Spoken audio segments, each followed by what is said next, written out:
mensaje de esta tarde lleva como título Unión con Cristo y acceso a Dios. Ese es el tema que vamos a estar tratando. Primera de Pedro capítulo 2 nos muestra la unión con Cristo y el acceso a Dios como privilegios que usted y yo tenemos como cristianos. Bueno, Primera de Pedro 2, 4 al 5. Les recuerdo que Primera de Pedro está casi al final de su Biblia y todos los versículos que voy a usar están en las notas que les dieron. El único pasaje que no está allí es Primera de Pedro, capítulo 2, versículos del 4 al 5. Muy bien, la Biblia dice, acercándonos a él, piedra viva, desechada ciertamente por los hombres, mas para Dios escogida y preciosa. Y vosotros también como piedras vivas, sed edificados como casa espiritual y sacerdocio santo, para ofrecer sacrificios espirituales aceptables a Dios por medio de Jesucristo. Los privilegios del cristiano. Un privilegio es un derecho, una inmunidad otorgada como un beneficio, como una ventaja o como un favor peculiar que alguien tiene. Los privilegios muchas veces están unidos específicamente a una posición o a un cargo que se posee, pero más específico se trata de una bendición o libertad disfrutada por algunas personas, pero de las que otras no pueden beneficiarse. Ese es un privilegio, un privilegio. Un privilegio es algo otorgado para disfrutarse. Ahora, dice la Biblia que es por Cristo y su presencia en nosotros que podemos obtener todos y cada uno de los privilegios que la Biblia menciona. En Romanos 8:17 la Biblia dice, y si somos hijos, somos herederos, herederos de Dios y coherederos en Cristo, pues si ahora sufrimos con Él, también tendremos parte con Él en su gloria. Note que la Biblia dice, si somos hijos, somos herederos. Ahora, en la declaración de Pablo aquí en Romanos 8, él afirma que ya no somos esclavos temerosos, viles esclavos, ya no, dejamos de ser eso. El esclavo en la antigüedad no tenía ningún derecho, no gozaba de ningún privilegio. Ellos no tenían el privilegio de nada, ellos tenían el único privilegio de vivir y nada más. Ese era el privilegio y el derecho que un esclavo tenía. Pero ahora, por la gracia de Dios, usted y yo somos hijos del amo, dice Pablo. Ahora, por la gracia de Dios, somos hijos del amo. Y ese es un privilegio. Y debido a que somos hijos de Dios, disfrutamos de las grandes riquezas como coherederos de Cristo. Dios ya no nos ha dado más que a su Hijo y nos ha dado con Él juntamente, dice Pablo, todas las cosas. Su Hijo, su perdón, la vida eterna. Nos anima a pedirle todo lo que necesitemos. En Gálatas 4:6 dice, ustedes ya son hijos de Dios. Dios ha enviado a nuestros corazones el espíritu de su Hijo que clama, Abba Padre. Así que ya no eres esclavo, sino hijo. Y como hijo, eres heredero. Dios también te ha hecho heredero. Ahora, Pablo estaba declarando aquí una verdad cultural de aquella época. Recuérdense que la cultura en la que ellos vivían era la cultura greco-romana. Y bajo la ley romana, un hijo adoptivo disfrutaba de todos los derechos legales relacionados con las propiedades de su padre, incluso si anteriormente este hombre había sido un esclavo.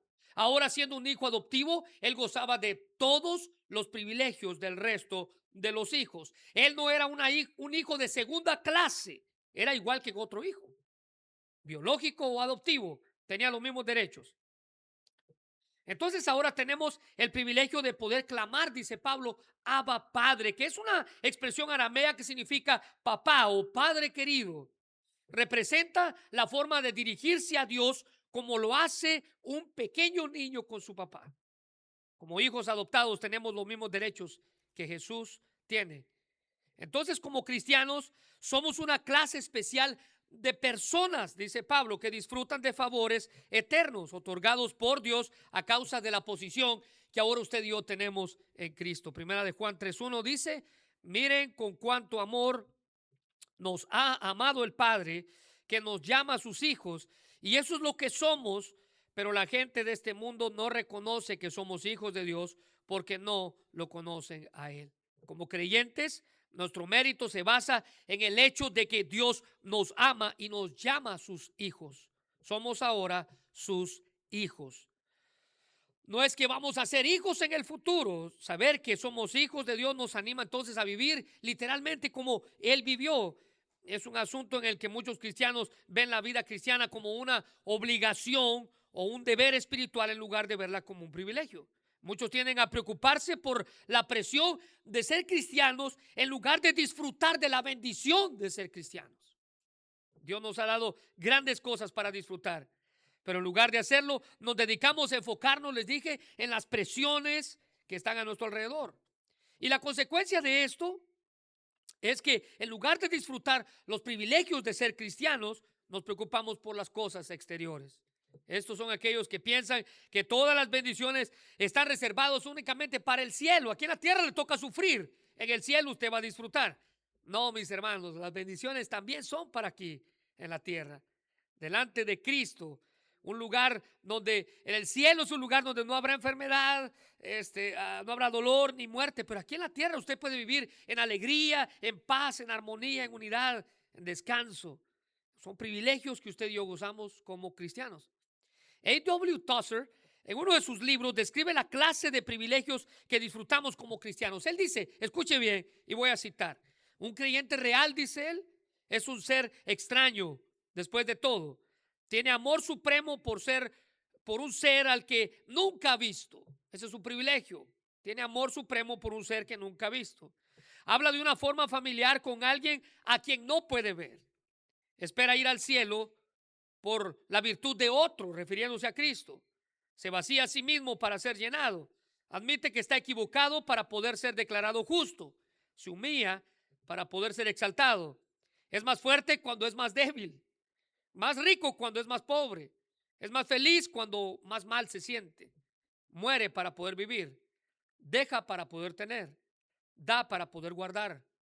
Ve lo invisible. Oye lo inaudible. Y sabe lo que sobrepasa todo entendimiento. Ese es un cristiano. Son privilegios. Y el apóstol Pedro aquí nos presenta privilegios que gozamos cuando hacemos de Cristo nuestro Salvador. En primer lugar, ahí en sus notas, disfrutamos del privilegio o de privilegios cuando nos acercamos a Cristo. Subráyelo, anótelo. Nos acercamos a Cristo. Podemos disfrutar de los privilegios del cristiano por medio de acercarnos a Cristo. Fue el mismo Jesús, junto con sus discípulos, que constantemente nos hacían la misma invitación. Debemos abandonar nuestra vana manera de vivir y acercarnos a Cristo. En Hebreos 11:6 dice que es imposible agradar a Dios porque es necesario que el que se acerca a Dios crea que le hay y que es galardonador de los que le buscan. En Mateo 11:28, Cristo nos hace la invitación: venid a mí los que estáis trabajados y cargados, y yo os haré descansar. Ahora es interesante que Jesús hablaba aquí a personas que estaban tratando desesperadamente de encontrar a Dios. Los judíos, por medio de sus rituales y religiones, ellos estaban tratando desesperadamente de alcanzar a Dios, desesperadamente de ser buenas personas. Se recuerda que Dios estipuló 10 mandamientos y los fariseos de esos 10 convirtieron en 600 mandamientos. Era imposible acercarse a Dios. Era imposible tratar de ser bueno a causa de las leyes y las reglas. Ellos estaban cansados y sumidos en desesperación, y Cristo aparece y les dice: vengan a mí ustedes que están cargados. Solo por medio de Cristo podemos gozar de beneficios especiales preparados para todos los que nos acercamos a Él. Pablo afirmó a los hermanos en Éfeso que únicamente en Cristo se hallaban todas las bendiciones espirituales. Mira Efesios capítulo 1, versículo 3. Bendito sea el Dios y Padre de nuestro Señor Jesucristo, que nos bendijo con toda bendición espiritual en los lugares celestiales en Cristo. Esto significa que en Cristo tenemos todo beneficio de conocer a Dios, la salvación, su adopción, el perdón, los dones del Espíritu, poder hacer la voluntad de Dios, la esperanza para la eternidad. Por el hecho de vivir en una relación íntima con Cristo, podemos disfrutar de todo eso ahora, no en el futuro, aquí y ahora. Note que Pablo habla de lugares celestiales, y eso significa que las bendiciones son eternas, no temporales. Las bendiciones vienen de los lugares celestiales, no de la tierra. Es más, Pablo, cuando estaba escribiendo esto, estaba diciendo: mira, las bendiciones vienen del cielo, no de Diana de los Efesios, que era la deidad pagana más grande en Éfeso en aquella época. La expresión acercándonos no solo transmite la idea de buscar a Cristo para salvación, sino que esa palabra añade intensidad al pasaje, lo que nos exhorta a un acercamiento a Cristo, pero a una comunión íntima, permanente y personal con Él. El escritor de Hebreos usa varias veces ese mismo término para indicar una entrada consciente a la presencia de Dios con la intención no solo de llegar ahí, sino de quedarse ahí, de permanecer ahí. Mire, Hebreos 4:16, subráyelo por favor. Acerquémonos pues confiadamente al trono de la gracia para alcanzar misericordia. Hebreos 10:22, acerquémonos con corazón sincero. El escritor de Hebreos dice, no solo acérquese para llegar, acérquese para quedarse.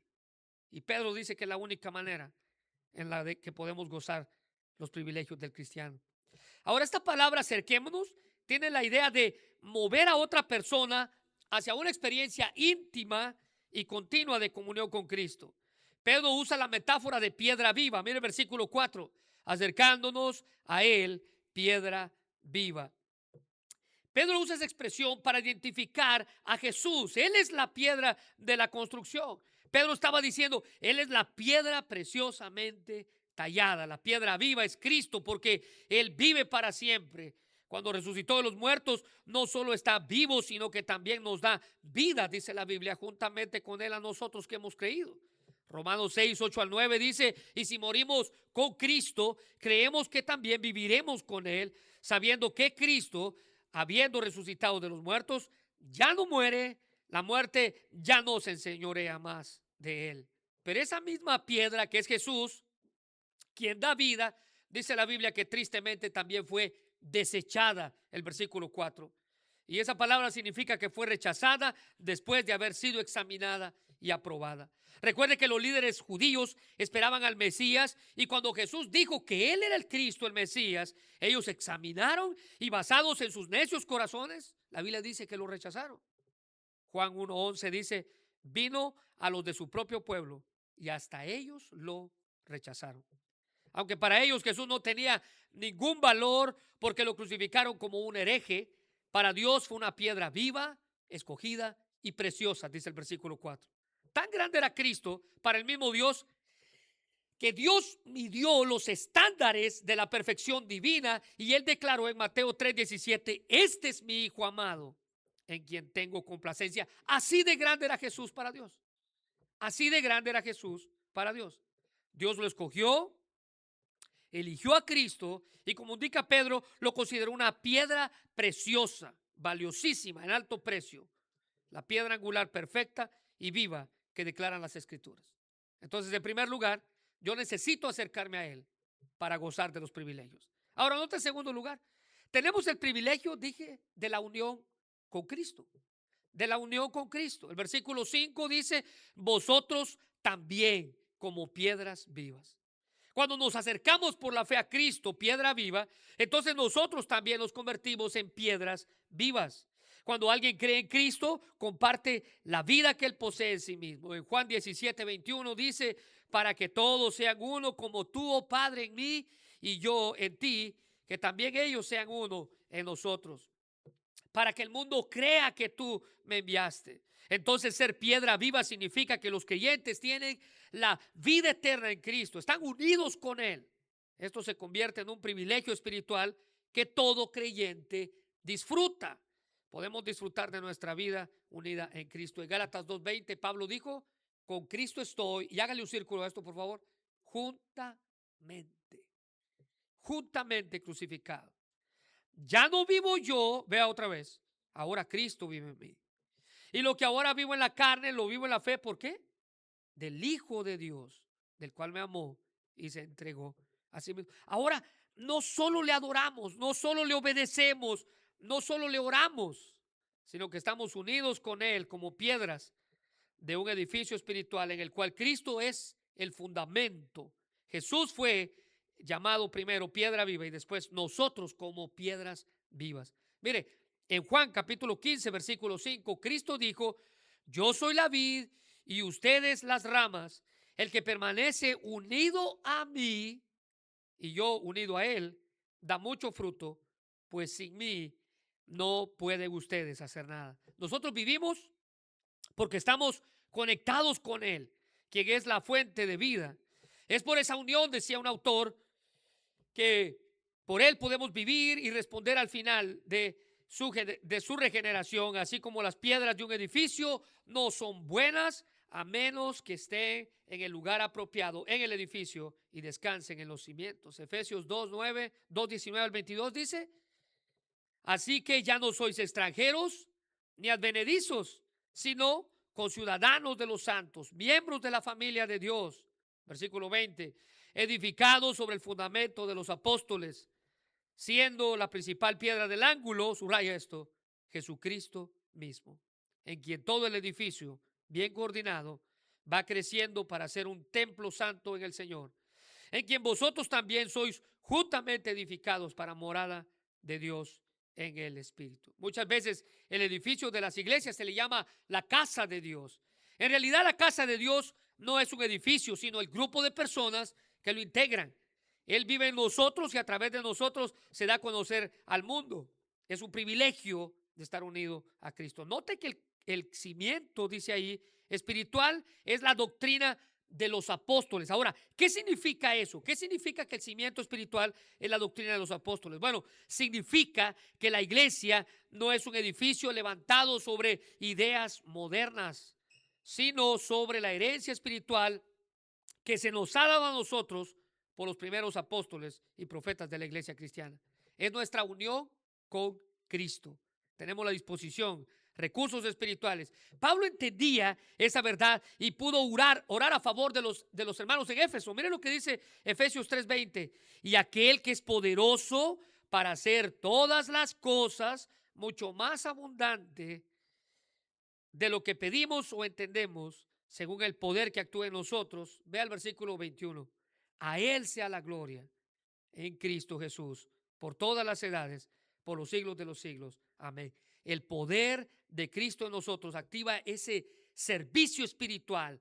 Está en nosotros por medio de nuestra unión con Cristo. Cuando confiamos en Cristo para salvación, nos convertimos en piedras vivas, al igual que nuestro Salvador es piedra viva. Tenemos el privilegio de estar unidos con Cristo. Ahora, nótese en tercer lugar. En tercer lugar, el apóstol Pedro nos presenta el privilegio de acceder a Dios. Acceder a Dios. Tenemos el privilegio de acercarnos, tenemos el privilegio de estar unidos, tenemos el privilegio de acceder a Dios. Los que no conocen a Cristo como su único y suficiente Salvador, subraya esto, no tienen acceso directo a Dios. Aunque muchos crean lo contrario, diciendo: a mí mi Diosito me escucha. Aunque muchos, te puedo repetir, piensen lo contrario. ¿Se recuerda que le he dicho que en una ocasión una hermana en una célula me dijo: mire, a mí Dios siempre me bendice y yo ni a la iglesia voy, me dijo? O sea, imagínense, aunque pensemos lo contrario, no todos tienen acceso a Dios. Según las Escrituras, escuche bien, según las Escrituras, Él no admite incrédulos dentro de su compañerismo. Déjeme probárselo. Proverbios 12:2 dice: el bueno alcanzará el favor de Jehová, mas Él condenará al hombre de malos pensamientos. Ahora quiero decir algo nada más. Esa expresión, malos pensamientos, significa acciones, significa actitudes, no solamente lo que está en su cabeza, sino lo que usted hace. Pero el bueno va a alcanzar el favor de Jehová. Pablo le escribió a los hermanos en Éfeso, capítulo 2, versículo 13, pero ahora en Cristo Jesús, vosotros que en otro tiempo estabas lejos, ¿se da cuenta? O sea que ahora le está hablando a los que están cerca. Habéis sido hechos cercanos únicamente por la sangre de Cristo.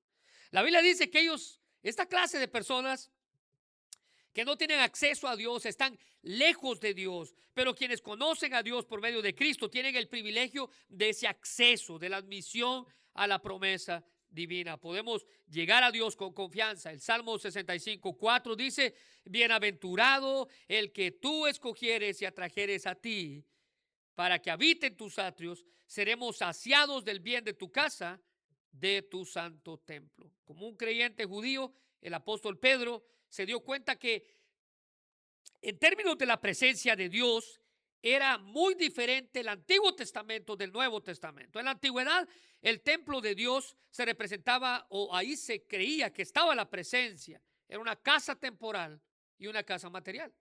En Primera de Reyes 8, 10 al 11 dice: y cuando los sacerdotes salieron del santuario, la nube, que esa era la presencia de Dios, llenó la casa de Jehová. Dios descendía a su pueblo en una forma de una nube. Versículo 11. Y los sacerdotes no pudieron permanecer para ministrar por causa de la nube, porque, aquí está la clave, la gloria de Jehová había llenado la casa de Jehová. Pero en el Nuevo Testamento somos los creyentes los que somos edificados como casa espiritual. Es más, la Nueva Traducción Viviente dice: y ustedes son las piedras vivas con las cuales Dios edifica su santo templo espiritual. Hemos venido a reemplazar cualquier edificio material. Hebreos 3:6 dice: pero Cristo como Hijo está a cargo de toda la casa de Dios, y nosotros somos la casa de Dios si nos armamos de valor y permanecemos confiados en nuestra esperanza en Cristo. Los creyentes también funcionan como sacerdocio santo, dice el versículo 5 de Primera de Pedro capítulo 2. Sacerdocio santo. Sacerdocio santo. Ahora, lo triste es que muchas personas asocian el sacerdocio con el modelo de la religión popular. Cada vez que usted escucha un sacerdote, lo primero que usted piensa es en la religión popular. Pero cuando la Biblia habla de creyentes que son sacerdotes, no se refiere al sistema católico, ni tampoco al sistema del Antiguo Testamento, aquellos que iban y sacrificaban. Es más, en el Antiguo Testamento solo el sumo sacerdote podía entrar al lugar santísimo una vez al año para ofrecer sacrificios. Y cualquiera que de manera presuntuosa usurpara la función de un sacerdote en el Antiguo Testamento, sin cumplir ningún requisito, sin cumplir ninguna calificación, ¿sabe qué le ocurría? Esa persona caía bajo un grave juicio. Déjeme darle 3 ejemplos.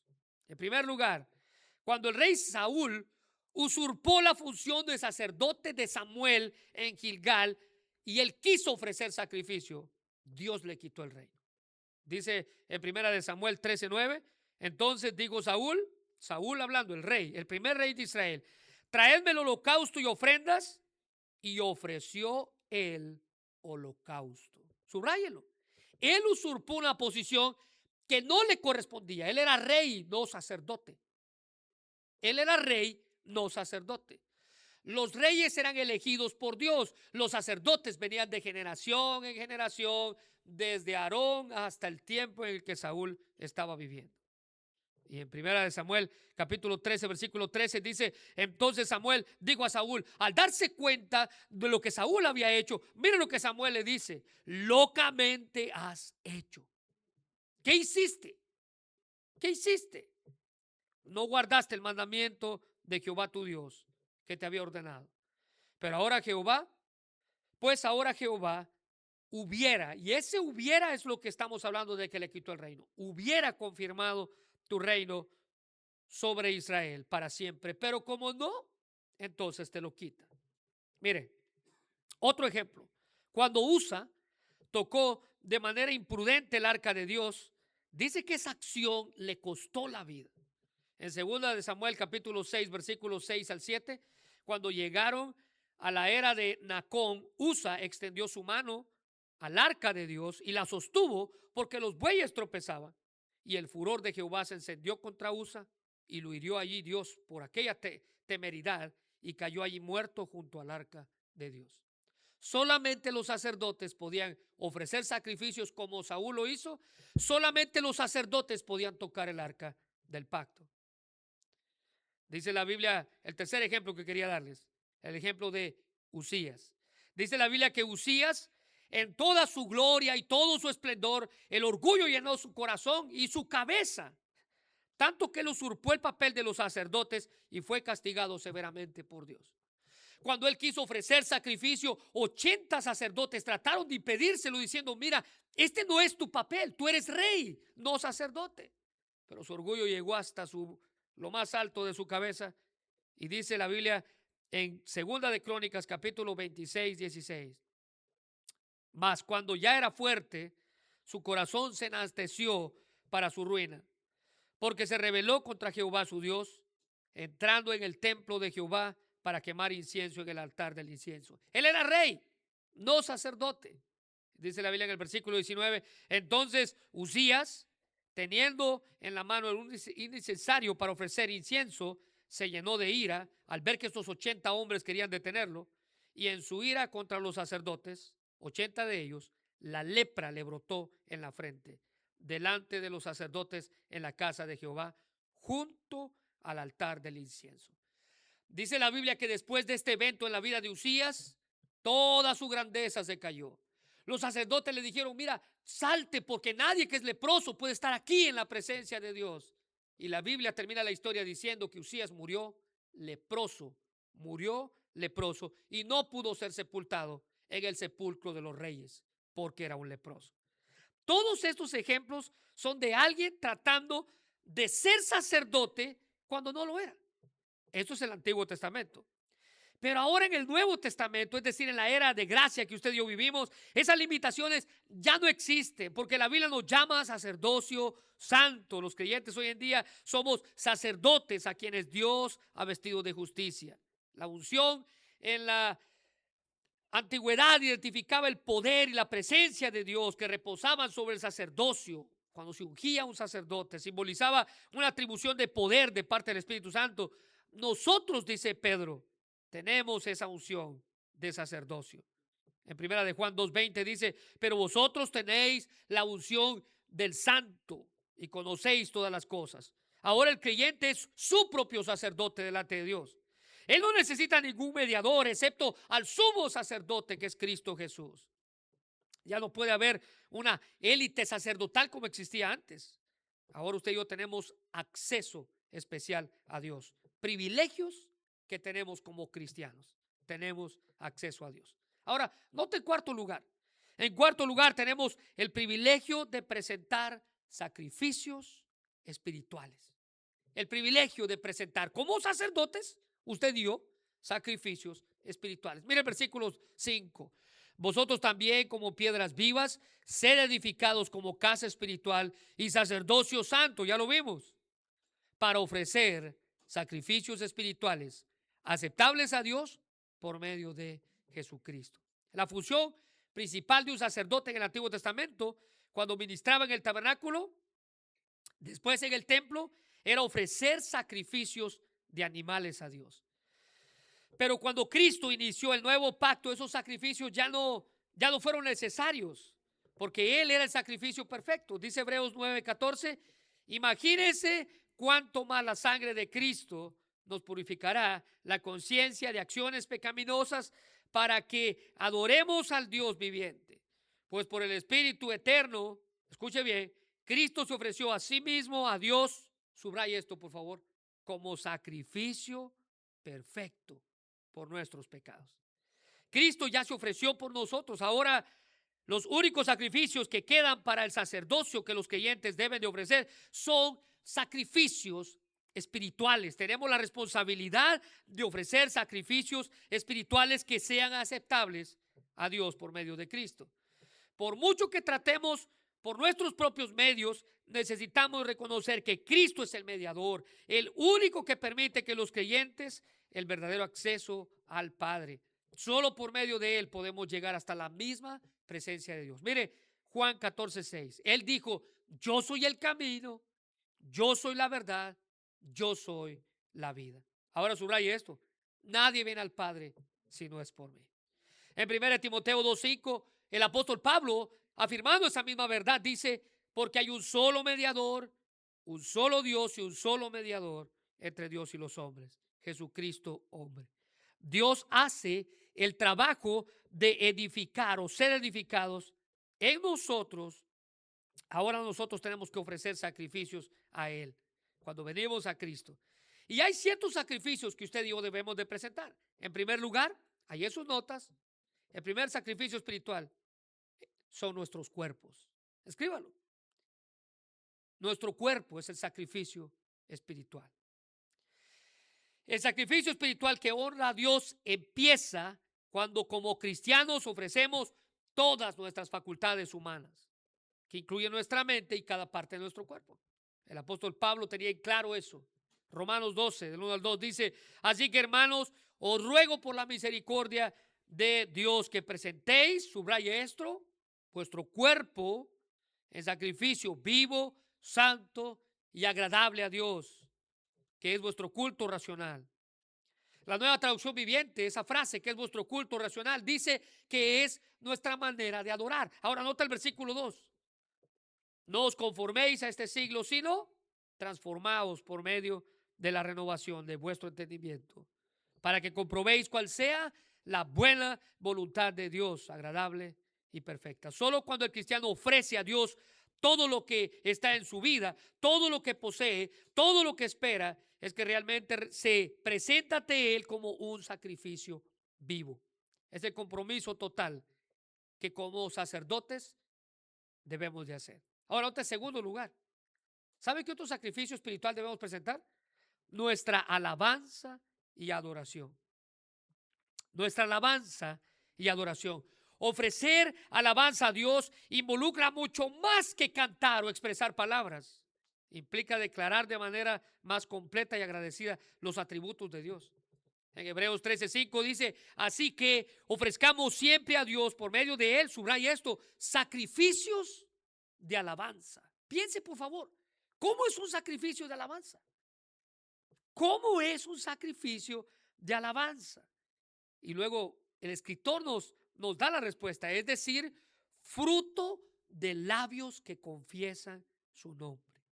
En tercer lugar, debemos presentar nuestras buenas obras. Nuestras buenas obras. Como creyentes hemos sido llamados a hacer buenas obras. No somos salvos por obras, pero las obras vienen como resultado de mi salvación. Efesios 2:10 dice: porque somos hechura suya, creados en Cristo Jesús note el para, buenas obras, las cuales Dios preparó de antemano para que anduviésemos en ellas. ¿Sabe qué otra cosa tenemos que presentar como sacrificio espiritual? Nuestras posesiones. Esto implica dar de manera sacrificial nuestros propios recursos para la obra de Dios o para suplir las necesidades de otros. Es un sacrificio espiritual que debemos presentar a Dios. ¿Se recuerda de la viuda pobre que entregó todo lo que tenía? Ve a Cristo como aplaude esa acción. No porque dio todo, ella dio todo lo que tenía, no porque dio lo material, sino, dice Pablo, lo que tenía en su corazón. Lucas 21:3, y dijo: en verdad os digo que esta viuda pobre echó más que todos. Hay algo más que debemos presentar.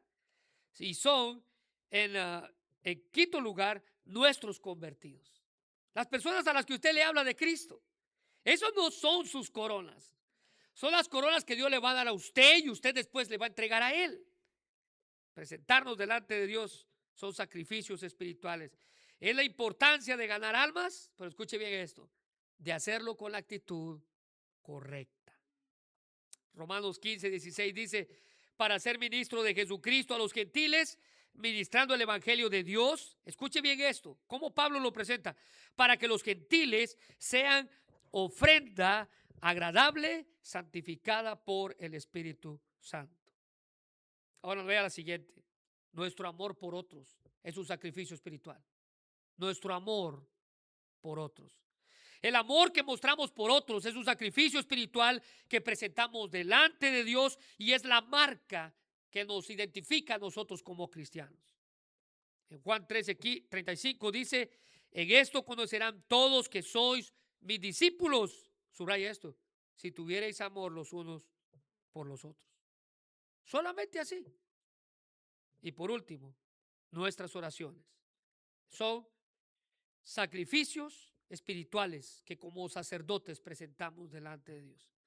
Mateo 6:6 dice: mas tú cuando ores, entra en tu aposento, cerrada la puerta, ora a tu Padre que está en lo secreto, y tu Padre que ve lo secreto te recompensará en público. Son privilegios del cristiano. Ahora, permítame terminar con esto. Los privilegios de los cristianos comienzan al momento en el que el Espíritu Santo nos atrae a Cristo. Entonces tenemos acceso, unión. Podemos presentar sacrificios delante de Dios. Son privilegios que usted y yo gozamos. Ahora, la pregunta es, ¿está usted gozando de estos privilegios? Son privilegios que tenemos como creyentes. Vamos a orar. Señor, gracias. Gracias por estos privilegios que podemos gozar, Señor. Gracias porque podemos acercarnos a ti. Y gracias, Señor, porque a pesar de las cosas que podemos vivir, tú nos das la bendición, Señor, de poder acercarnos a ti, a tu lugar santo, Señor. Acceso a la misma presencia de Dios. Gracias, Señor, porque antes las personas tenían que esperar todo un año para llegar a verte otra vez.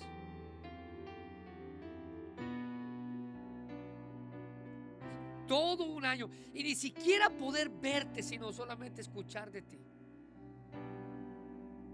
Ahora tenemos acceso directo a la misma presencia de Dios. Señor, permite que nuestro corazón esté agradecido, Dios,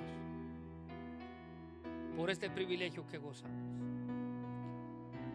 Y si a veces tomamos nuestros privilegios en vano, Dios, y pensamos que bueno, los merecemos, nosotros no merecemos nada.